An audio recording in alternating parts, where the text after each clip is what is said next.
Recording by Andy Minter. The Card, A Story of Adventure in the Five Towns, by Arnold Bennett. Chapter 6. His Burglary. 1.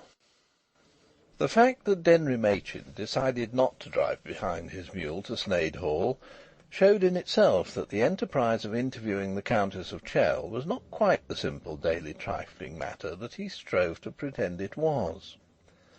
The mule was part of his more recent splendour. It was aged 7, and it had cost Denry £10. He had bought it of a farmer whose wife "stood" in St. Luke's Market. His excuse was that he needed help in getting about the Five Towns in pursuit of cottage rents, for his business of a rent collector had grown.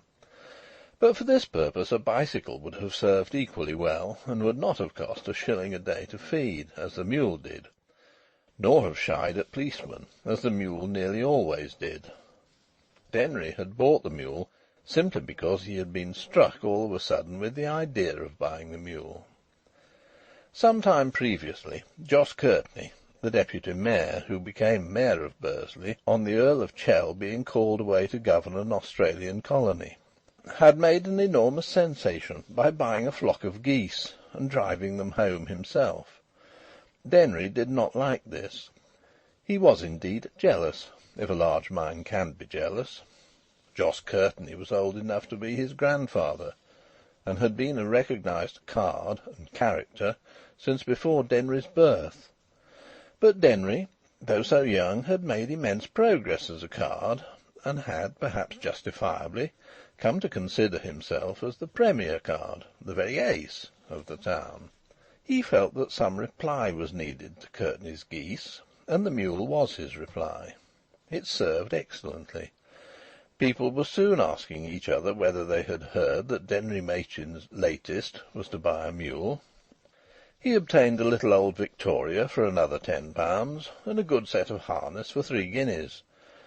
The carriage was low, which enabled him, as he said, to nip in and out much more easily than in and out of a trap. In his business you did almost nothing but nip in and out. On the front seat he caused to be fitted a narrow box of japanned tin, with a formidable lock and slits on the top. This box was understood to receive the rents as he collected them.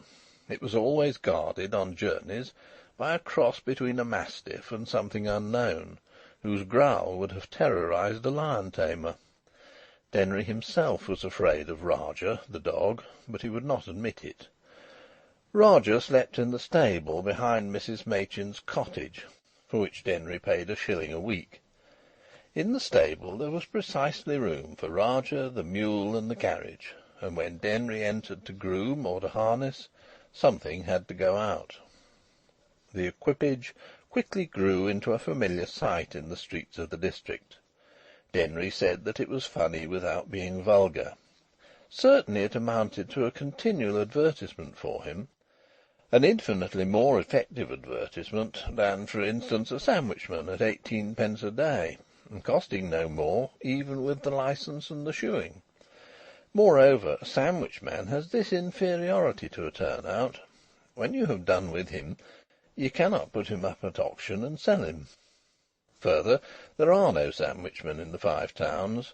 In that democratic and independent neighbourhood, nobody would deign to be a sandwichman. The mulish vehicular display does not end the tale of Denry's splendour. He had an office in St. Luke's Square, and in the office was an office boy, small but genuine, and a real copying press, and outside it was the little square signboard which in the days of his simplicity used to be screwed on to his mother's door. His mother's steely firmness of character had driven him into the extravagance of an office. Even after he had made over £1,000 out of the Llandudno lifeboat in less than 3 months, she would not listen to a proposal for going into a slightly larger house, of which one room might serve as an office. Nor would she abandon her own labours as a seamstress. She said that since her marriage she had always lived in that cottage and had always worked, and that she meant to die there, working, and that Denry could do what he chose.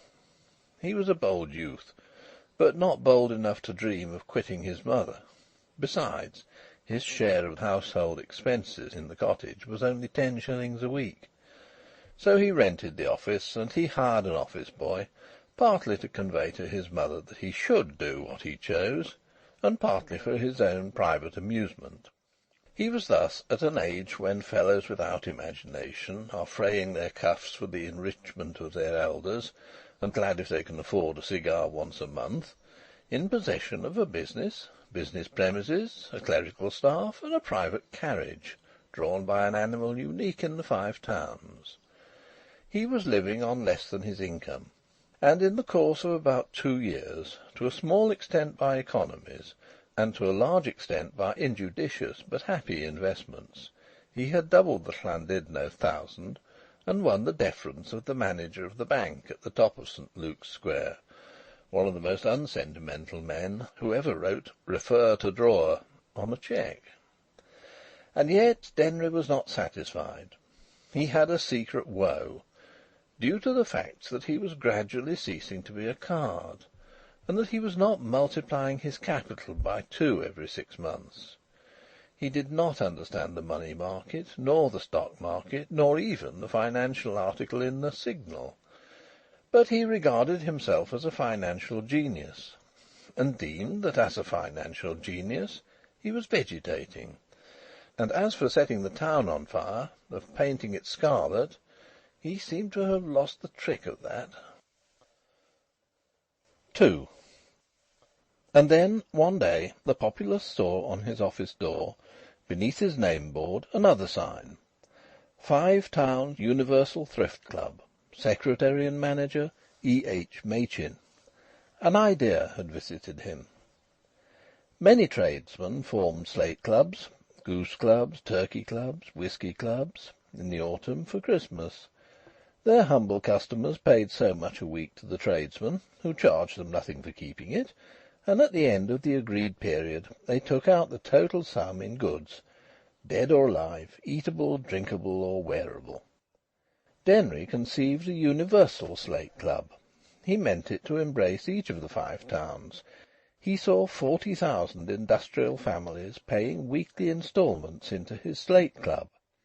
He saw the slate club entering into contracts with all the principal tradesmen of the entire district, so that the members of the slate club could shop with slate club tickets practically where they chose. He saw his slate club so powerful that no tradesman could afford not to be in relations with it.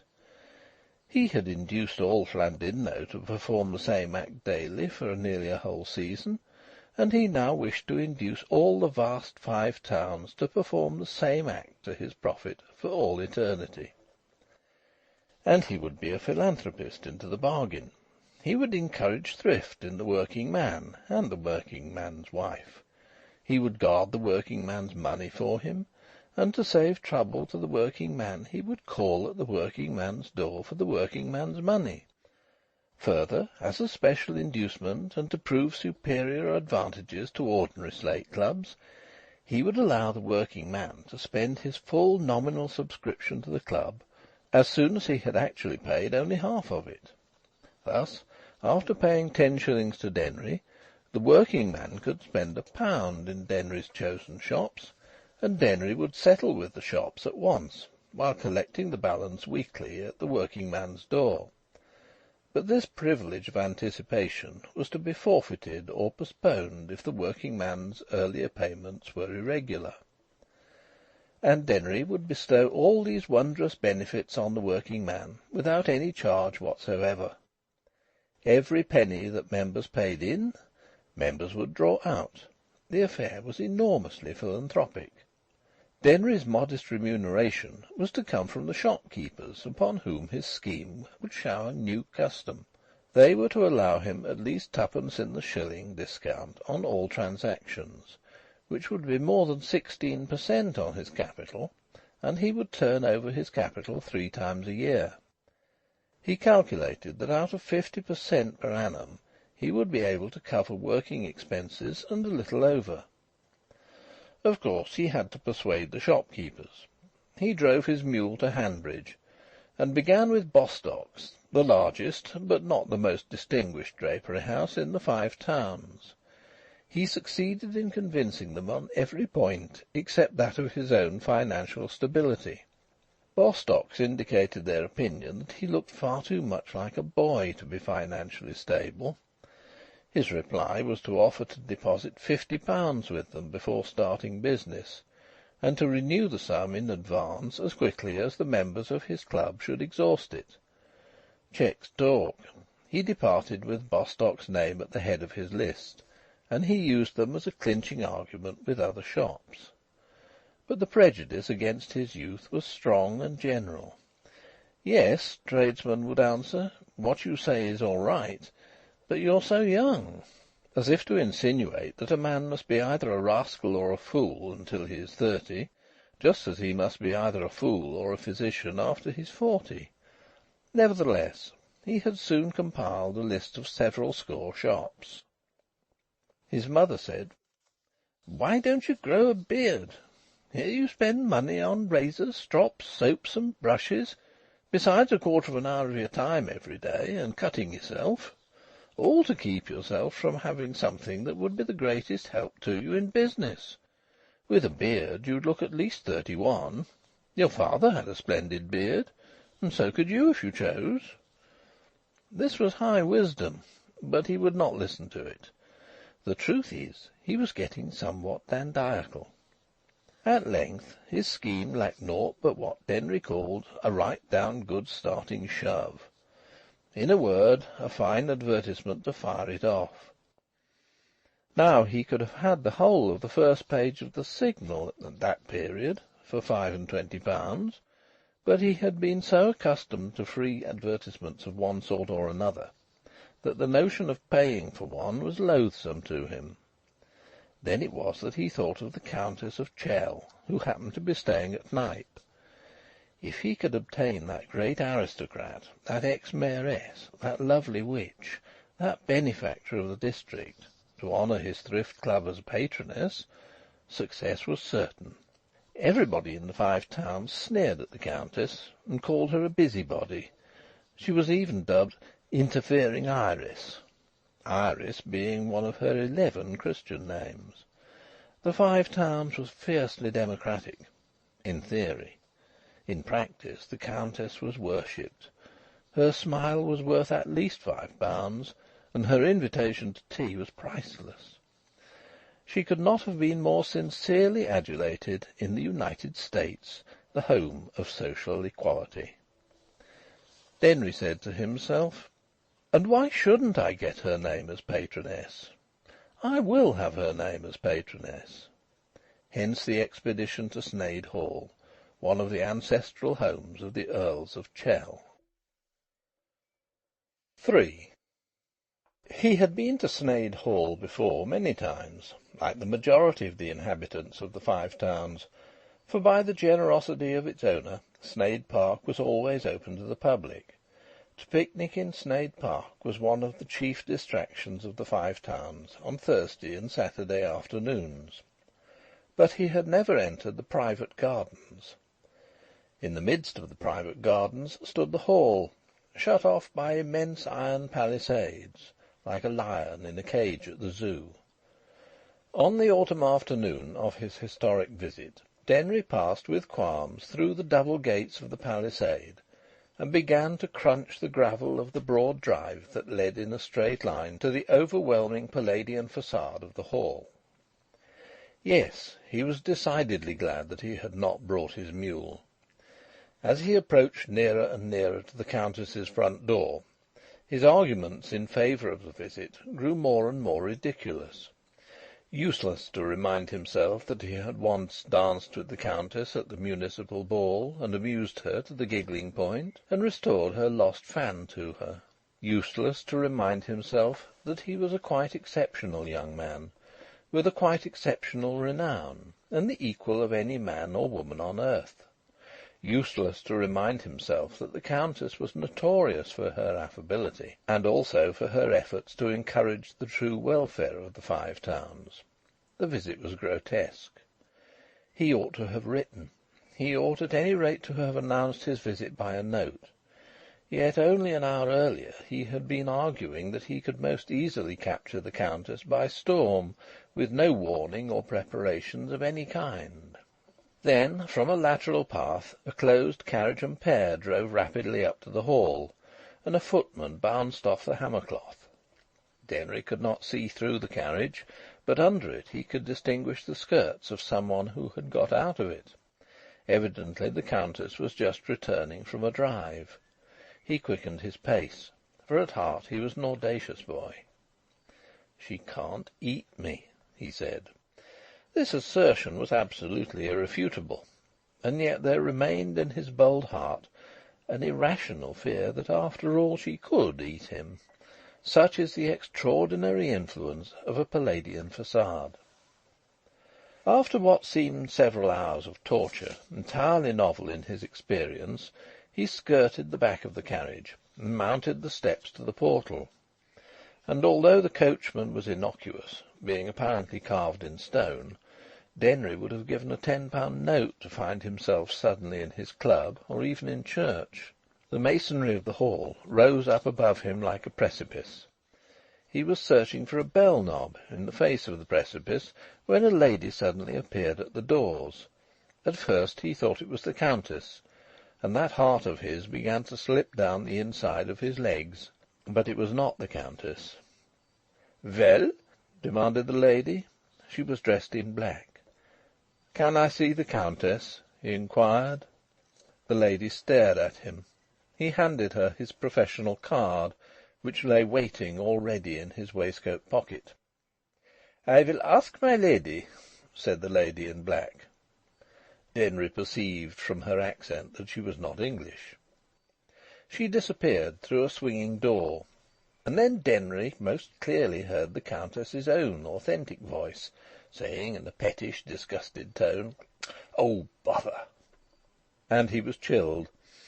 He seriously wished that he had never thought of starting his confounded Universal Thrift Club. After some time, the carriage suddenly drove off, presumably to the stables. As he was now within the hollow of the porch, a sort of cave at the foot of the precipice, he could not see along the length of the façade. Nobody came to him. The lady who had promised to ask my lady whether the latter could see him did not return. He reflected that she had not promised to return. She had merely promised to ask a question. As the minutes passed, he grew careless, or grew bolder, gradually dropping his correct attitude of a man about town paying an afternoon call, and peered through the glass of the doors that divided him from the Countess. He could distinguish nothing that had life. One of his preliminary tremors had been caused by a fanciful vision of multitudinous footmen, through a double line of whom he would be compelled to walk in order to reach the Countess. But there was not even one footman. This complete absence of indoor footmen seemed to him remiss, not in accordance with centuries of tradition concerning life at Sneyd.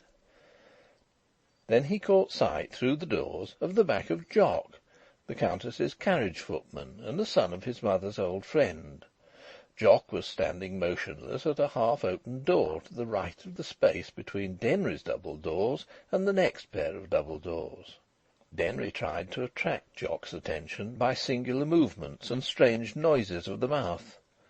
But Jock, like his partner the coachman, appeared to be carven in stone. Denry decided that he would go in and have speech with Jock. They were on Christian name terms, or had been a few years ago. He unobtrusively pushed at the doors, and at the very same moment Jock, with a start, as though released from some spell, vanished away from the door to the right. Denry was now within. "Jock!" He gave a whispering cry, rather conspiratorial in tone, and as Jock offered no response, he hurried after Jock through the door to the right. This door led to a large apartment, which struck Denry as being an idealisation of a first-class waiting-room at a highly important terminal station.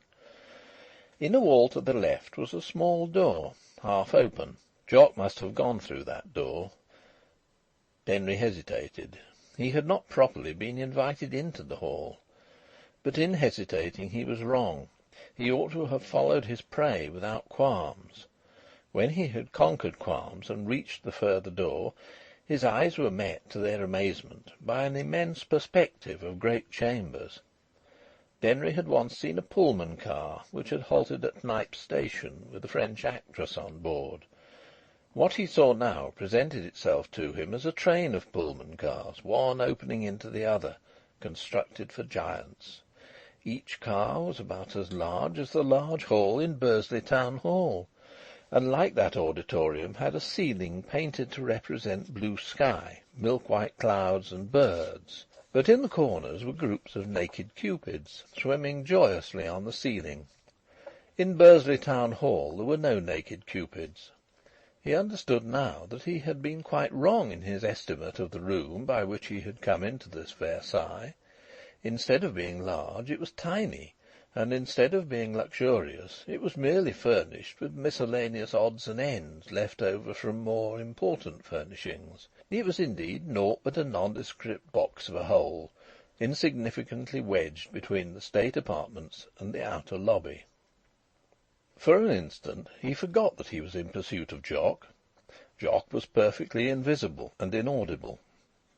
He must, however, have gone down the vista of the great chambers, and therefore Denry went down the vista of the great chambers after him, curiously expecting to have a glimpse of his long salmon-tinted coat or his cockaded hat popping up out of some corner. He reached the other end of the vista, having traversed 3 enormous chambers, of which the middle one was the most enormous and the most gorgeous. There were high windows everywhere to his right, and to his left in every chamber double doors, with gilt handles of a peculiar shape. Windows and doors with equal splendour were draped in hangings of brocade. Through the windows he had a glimpse of the gardens in their autumnal colours, but no glimpse of a gardener. Then a carriage flew past the windows at the end of the suite, and he had a very clear, though a transient, view of 2 menials on the box seat. One of those menials he knew must be Jock. Hence Jock must have escaped from the state suite by one of the numerous doors. Denry tried one door after another, and they were all fastened firmly on the outside. The gilded handles would turn, but the lofty and ornate portals would not yield to pressure. Mystified and startled, he went back to the place from which he had begun his explorations, and was even more seriously startled and more deeply mystified to find nothing but a blank wall where he had entered. Obviously he could not have penetrated through a solid wall. A careful perusal of the wall showed him that there was indeed a door in it, but that the door was artfully disguised by painting and other devices so as to look like part of the wall. He had never seen such a phenomenon before. A very small glass knob was the door's sole fitting. Denry turned this crystal, but with no useful result. In the brief space of time since his entrance, that door and the door by which Jock had gone had been secured by unseen hands. Denry imagined sinister persons bolting all the multitudinous doors, and inimical eyes staring at him through many keyholes. He imagined himself to be the victim of some fearful and incomprehensible conspiracy. Why, in the sacred name of common sense, should he have been imprisoned in the state suite? The only answer to the conundrum was that nobody was aware of his quite unauthorised presence in the state suite. But then why should the state suite be so suddenly locked up, since the Countess had just come in from a drive? It then occurred to him that instead of just coming in, the Countess had been just leaving. The carriage must have driven round from some humbler part of the hall, with the lady in black in it, and the lady in black, perhaps a lady's maid, alone had stepped out from it. The Countess had been waiting for the carriage in the porch, and had fled to avoid being forced to meet the unfortunate Denry. Humiliating thought! The carriage had then taken her up at a side door, and now she was gone. Possibly she had left Sneyd Hall not to return for months, and that was why the doors had been locked. Perhaps everybody had departed from the hall, save one aged and deaf retainer. He knew from historical novels which he had glanced at in his youth that in every hall that respected itself, an aged and deaf retainer was invariably left solitary during the absences of the noble owner. He knocked on the small disguised door. His unique purpose in knocking was naturally to make a noise, but something prevented him from making a noise. He felt that he must knock decently, discreetly. He felt that he must not outrage the conventions. No result to this polite summoning. He attacked other doors. He attacked every door he could put his hands on, and gradually he lost his respect for decency and the conventions proper to halls, knocking loudly and more loudly. He banged. Nothing but sheer solidity stopped his sturdy hands from going through the panels. He so far forgot himself as to shake the doors with all his strength furiously. And finally he shouted, "Hi there! Hi! Can't you hear?" Apparently the aged and deaf retainer could not hear. Apparently he was the deafest retainer that a peeress of the realm ever left in charge of a princely pile. "Well, that's a nice thing!" Denry exclaimed, and he noticed that he was hot and angry. He took a certain pleasure in being angry.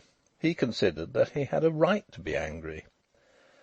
At this point he began to work himself up into the state of not caring, into the state of despising Sneyd Hall and everything for which it stood. As for permitting himself to be impressed or intimidated by the lonely magnificence of his environment, he laughed at the idea, or more accurately, he snorted at it. Scornfully he tramped up and down those immense interiors, doing the caged lion, and cogitating in quest of the right dramatic, effective act to perform in the singular crisis. Unhappily, the carpets were very thick, so that though he could tramp, he could not stamp, and he desired to stamp. But in the connecting doorways there were expanses of bare, highly polished oak floor, and here he did stamp. The rooms were not furnished after the manner of ordinary rooms. There was no round or square table in the midst of each, with a checked cloth on it, and a plant in the centre. Nor in front of each window was there a small table with a large Bible thereon. The middle parts of the rooms were empty, save for a group of statuary in the largest room.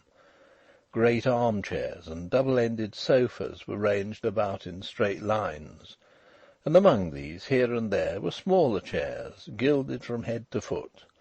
Round the walls were placed long, narrow tables, with tops like glass cases, and in the cases were all sorts of strange matters, such as coins, fans, daggers, snuff-boxes.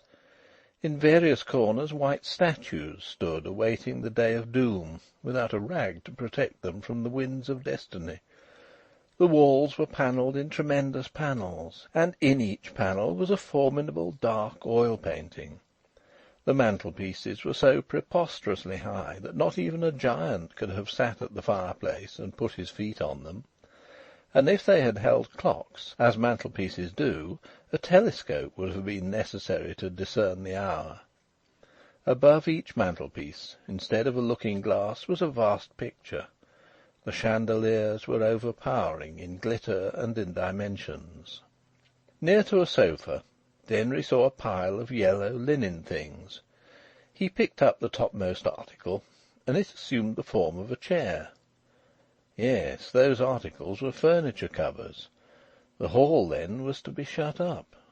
He argued from the furniture covers that somebody must enter sooner or later to put the covers on the furniture. Then he did a few more furlongs up and down the vista, and sat down at the far end, under a window.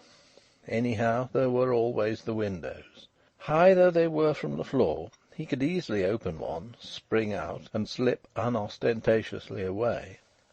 But he thought he would wait until dusk fell. Prudence is seldom misplaced. The windows, however, held a disappointment for him. A mere bar, padlocked, prevented each one of them from being opened. It was a simple device. He would be under the necessity of breaking a plate glass pane. For this enterprise he thought he would wait until black night. He sat down again. Then he made a fresh and noisy assault on all the doors. No result. He sat down a third time, and gazed into the gardens, where the shadows were creeping darkly.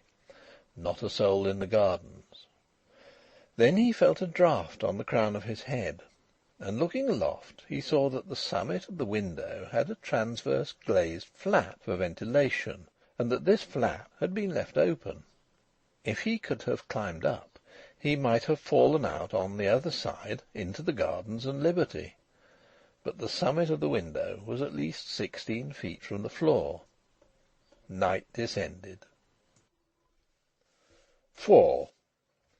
At a vague hour in the evening, a stout woman, dressed in black, with a black apron, a neat violet cap on her head, and a small lamp in her podgy hand, unlocked one of the doors giving entry to the state rooms. She was on her nightly round of inspection. The autumn moon, nearly at full, had risen and was shining into the great windows, and in front of the furthest window she perceived in the radiance of the moonshine a pyramidal group somewhat in the style of a family of acrobats, dangerously arranged on the stage of a music hall. The base of the pyramid comprised 2 settees. Upon these were several armchairs laid flat, and on the armchairs 2 tables covered with cushions and rugs. Lastly, in the way of inanimate nature, 2 gilt chairs. On the gilt chairs was something that unmistakably moved, and was fumbling with the top of the window. Being a stout woman, with a tranquil and sagacious mind, her first act was not to drop the lamp. She courageously clung to the lamp. "Who's there?" said a voice from the apex of the pyramid. Then a subsidence began, followed by a crash and a multitudinous splintering of glass. The living form dropped onto one of the settees, rebounding like a football from its powerful springs. There was a hole as big as a coffin in the window. The living form collected itself, and then jumped wildly through that hole into the gardens. Denry ran. The moment had not struck him as a moment propitious for explanation. In a flash he had seen the ridiculousness of endeavouring to convince a stout lady in black that he was a gentleman paying a call on the Countess. He simply scrambled to his legs and ran. He ran aimlessly in the darkness, and sprawled over a hedge after crossing various flower beds.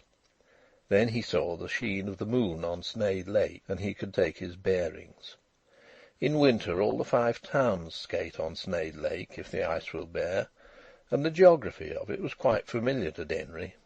He skirted its east bank, plunged into Great Shendon Wood, and emerged near Great Shendon Station, on the line from Stafford to Knype. He inquired for the next train in the tones of innocency, and in half an hour was passing through Sneyd Station itself. In another 50 minutes he was at home. The clock showed 10:15. His mother's cottage seemed amazingly small. He said that he had been detained in Hanbridge on business, that he had had neither tea nor supper, and that he was hungry. Next morning he could scarcely be sure that his visit to Sneyd Hall was not a dream. In any event, it had been a complete failure. 5. It was on this untriumphant morning that one of the tenants under his control, calling at the cottage to pay some rent overdue, asked him when the Universal Thrift Club was going to commence its operations. He had talked of the enterprise to all his tenants, for it was precisely with his tenants that he hoped to make a beginning. He had there a clientèle ready to hand, and as he was intimately acquainted with the circumstances of each, he could judge between those who would be reliable and those to whom he would be obliged to refuse membership. The tenants, conclaving together of an evening on doorsteps, had come to the conclusion that the Universal Thrift Club was the very contrivance which they had lacked for years. They saw in it a cure for all their economic ills and the gate to paradise. The dame who put the question to him on the morning after his defeat wanted to be the possessor of carpets, a new teapot, a silver brooch, and a cookery book, and she was evidently depending upon Denry. On consideration, he saw no reason why the Universal Thrift Club should not be allowed to start itself by the impetus of its own intrinsic excellence. The dame was inscribed for 3 shares, paid 18 pence entrance fee, undertook to pay 3 shillings a week, and received a document entitling her to spend £3 18s in 65 shops as soon as she had paid £1 19s to Denry. It was a marvellous scheme. The rumour of it spread. Before dinner Denry had visits from other aspirants to membership, and he had posted a cheque to Bostock's, but more from ostentation than necessity, for no member could possibly go into Bostock's with his coupons until at least 2 months had elapsed.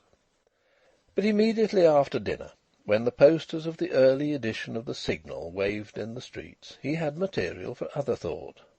He saw a poster as he was walking across to his office. The awful legend ran: "Astounding attempted burglary at Sneyd Hall." In buying the paper he was afflicted with a kind of ague, and the description of events at Sneyd Hall was enough to give ague to a negro. The account had been taken from the lips of Mrs. Gater, housekeeper at Sneyd Hall. She had related to a reporter how, upon going into the state suite before retiring for the night, she had surprised a burglar of Herculean physique and titanic proportions. Fortunately she knew her duty and did not blench. The burglar had threatened her with a revolver, and then, finding such bluff futile, had deliberately jumped through a large plate-glass window and vanished. Mrs. Gater could not conceive how the fellow had effected an entrance. According to the reporter, Mrs. Gater said "effected an entrance," not "got in." And here it may be mentioned that in the columns of the Signal, burglars never get into a residence. Without exception, they invariably effect an entrance. Mrs. Gater explained further how the plans of the burglar must have been laid with the most diabolic skill, how he must have studied the daily life of the Hall patiently for weeks, if not months, how he must have known the habits and plans of every soul in the place, and the exact instant at which the Countess had arranged to drive to Stafford to catch the London express. It appeared that, save for 4 maidservants, a page, 2 dogs, 3 gardeners, and the kitchen clerk, Mrs. Gater was alone in the Hall. During the late afternoon and early evening they had all been to assist at a rat-catching in the stables, and the burglar must have been aware of this. It passed Mrs. Gater's comprehension how the criminal had got clear away out of the gardens and park, for to set up a hue and cry had been with her the work of a moment. She could not be sure whether he had taken any valuable property, but the inventory was being checked, though surely for her an inventory was scarcely necessary, as she had been housekeeper at Sneyd Hall for 26 years, and might be said to know the entire contents of the mansion by heart. The police were at work. They had studied footprints and debris. There was talk of obtaining detectives from London. Up to the time of going to press, no clue had been discovered, but Mrs. Gater was confident that a clue would be discovered, and of her ability to recognise the burglar when he should be caught. His features, as seen in the moonlight, were imprinted on her mind for ever. He was a young man, well dressed. The Earl had telegraphed, offering a reward of £20 for the fellow's capture. A warrant was out. So it ran on. Denry saw clearly all the errors of tact which he had committed on the previous day. He ought not to have entered uninvited, but having entered, he ought to have held firm in quiet dignity until the housekeeper came, and then he ought to have gone into full details with the housekeeper, producing his credentials and showing her unmistakably that he was offended by the experience which somebody's gross carelessness had forced upon him.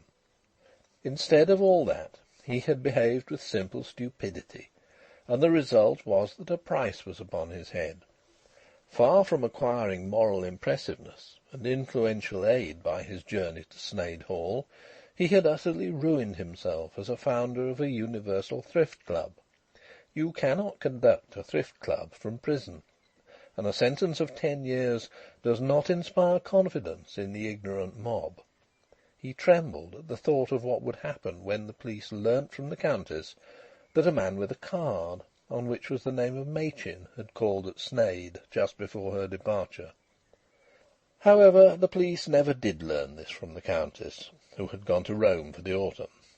it appeared that her maid had merely said to the Countess that a man had called, and also that the maid had lost the card. Careful research showed that the burglar had been disturbed before he had opportunity to burgle, and the affair, after raising a terrific bother in the district, died down. Then it was that an article appeared in the Signal, signed by Denry, and giving a full picturesque description of the state apartments at Sneyd Hall. He had formed a habit of occasional contributions to the Signal. This article began: "The recent sensational burglary at Sneyd Hall has drawn attention to the magnificent state apartments of that unique mansion. As very few but the personal friends of the family are allowed a glimpse of these historic rooms, they being of course quite closed to the public, we have thought that some account of them might interest the readers of the Signal. On the occasion of our last visit," etc. He left out nothing of their splendour. The article was quoted as far as Birmingham in the Midlands press. People recalled Denry's famous waltz with the Countess at the memorable dance in Bursley Town Hall, and they were bound to assume that the relations thus begun had been more or less maintained. They were struck by Denry's amazing discreet self-denial in never boasting of them. Denry rose in the market of popular esteem. Talking of Denry, people talked of the Universal Thrift Club, which went quietly ahead, and they admitted that Denry was of the stuff which succeeds, and deserves to succeed. But only Denry himself could appreciate fully how great Denry was, to have snatched such a wondrous victory out of such a humiliating defeat. His chin slowly disappeared from view under a quite presentable beard. But whether the beard was encouraged out of respect for his mother's sage advice, or with the object of putting the housekeeper of Sneyd Hall off the scent, if she should chance to meet Denry, who shall say? End of Chapter 6.